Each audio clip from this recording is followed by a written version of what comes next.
My first memories of art are from childhood. I really believe that a lot of us, especially creative people, are who they are at a very early age, and the things that we pursue as children are often the things we pursue as adults. My sister and I were fighting, and I had drawn this portrait on a piece of paper, and she was so angry at me. She took it from me and crumpled it into a ball, and I was hysterical. My earliest memory of art is drawing a butterfly, a tattoo on my hand. Writing on my building. So my mother takes it and she's trying to make things right. So she irons it. She irons it with, this iron, and she's going, everything's going to be fine. I started doodling and drawing and like figure eights over and over again. And I thought to myself, this is so precious to me. This has become so precious, this piece of paper, that I knew right then and there I had to keep making art. The Bakehouse Art Complex was established 22 years ago. The buildings themselves date back to the 1920s and 30s. It had been an abandoned building, so it was at the time the American Bakehouse Company. It was originally founded by a group of artists from the Coconut Grove area who were displaced at the time. So a group of them got together and they decided that they wanted to seek permanent space.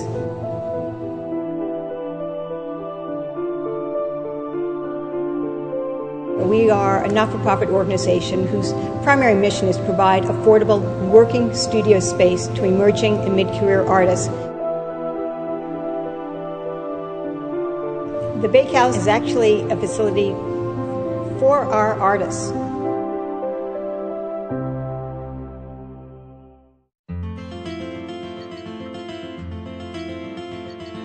The creative process, oh my goodness, that's a hard question. Once I have an idea, I work with 6 or 7 pieces at the same time. It has a lot to do with chance and with my environment. I'm very much about being in the moment. I have a lot of visual things that interest me, texture, surface. There's a lot of geometry in my work. Sometimes it's quite organic, but it's always imbued with a really, really rich textural surface. Color is a big thing for me. There are times when I try to paint with lower chromatic color, but it always ends up surging right back. I sometimes refer to my work as almost an archaeological process, because with this blade I can apply and remove paint at the same time. I really believe with the amount of artists in the city, the amount of art schools in the city, that as the years continue to push forward, the Bakehouse will grow dramatically. We are a 33,000 square foot facility. So there really aren't too many facilities of our size and magnitude, which gives us a lot of advantages and benefits. The Bakehouse provides the opportunity for artists to explore many different mediums. I like to take an idea and explore it, and pretty much in the same way in which a jazz musician uses a melody and expands on it and works on it.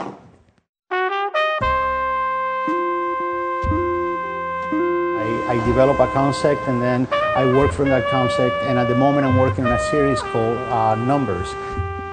I like to take an idea, develop it, and work with it, and eventually, through the process of working that idea, other things come into the picture and the work develops into other things. At the moment, the series that I'm working on deals with a very contemporary issue, which is the overwhelming amount of information that is thrown at us, how we have to discern our way and navigate our way through all of that information, and how in the process we become part of that information.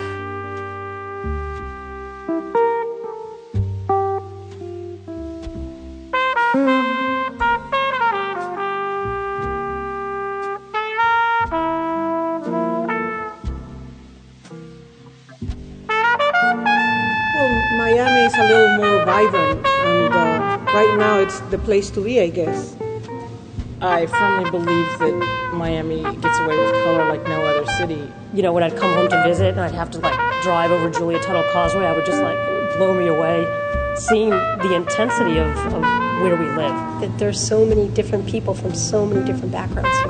We love Miami because of the different types of cultures that are represented here. There's a lot of different influences that we take from.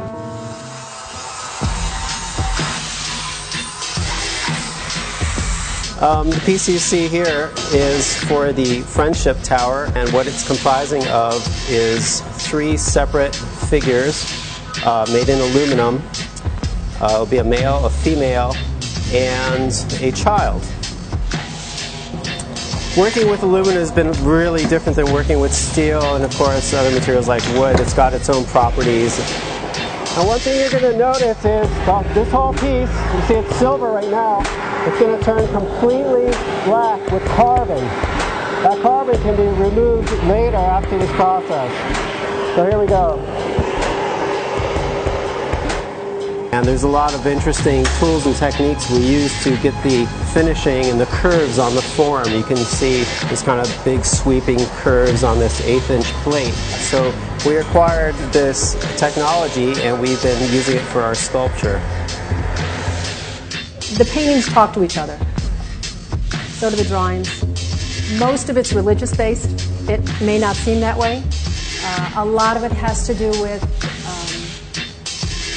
the dogmas of different religions and how they settle in on our psyches, how they affect us.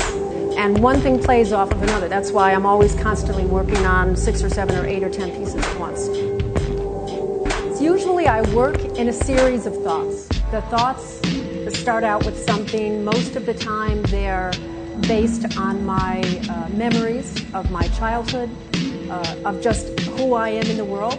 I'll be drawing. And then it's like, okay, I have to stop. I have to let it settle. And then I go on to a painting.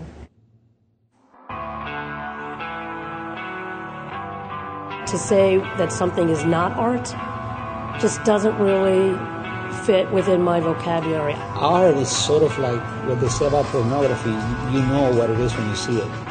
Why is this considered art? What's the difference between the motivation of someone who has a gallery in a shopping mall and someone who's, living as a bumming money off of people to buy beers and paint on garbage? It's more about what do I like and what don't I like than whether it is it or isn't it, for me. There's a tremendous amount of talent down here at the Bakehouse, and the artists are building a community around Miami that feels really, really good.